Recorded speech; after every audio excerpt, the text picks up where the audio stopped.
dneska bude v hlavnej úlohe tento storočný mixer. Práve som docvičila. Ideme si spraviť smoothie, pretože mne bola dneska celý deň zima.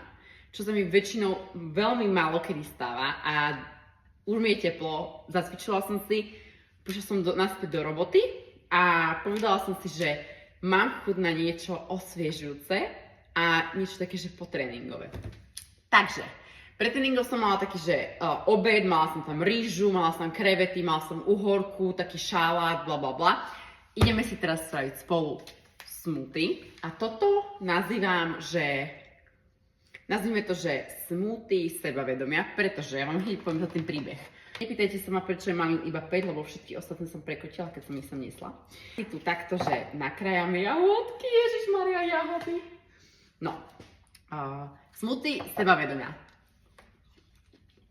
Ak ste sa niekto niekedy preklikli na náš e-shop, tak tam môžete vidieť také všelijaké motivačné veci a tak ďalej a ja strašne vidím a chcem. Choďte do Billy si kúpiť jahody, to čo je za dobrota. Zdravá strava je tu pre nás preto, lebo ja si ráno dám ten proťak, alebo dám si po tréningu ten proťak, dám si tam to ovocie. Teraz dám si to a cítim sa, že yes, že proste dala som dneska pohyb, dala som zdravú stravu, proste, že mám takéto cieľ na dnešný deň a proste ich dám, už som dala aj toto a dám, že všetko. A toto je to, čo proste mne sa strašne páči na tom, keď sa strávujem zdravo. Došlo mi tento protek, takže si otváram nový a tento si rovno aj zoberiem zo skladu domov so sebou a je to raspberry cheesecake. Hej, dobrý som si dobrala, áno.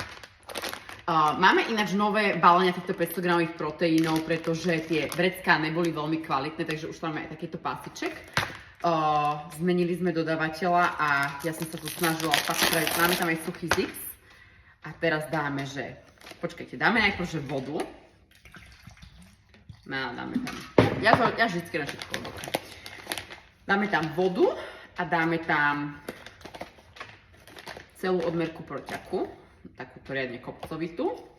Však som cvičila, treba to doplniť. A teraz...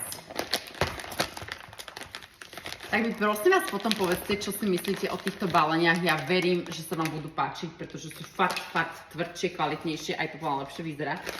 Ináč sú dizajnovo úplne rovnaké, ako boli, len proste ten obal je kvalitnejší. Dobre, dáme mixer. Počkajte.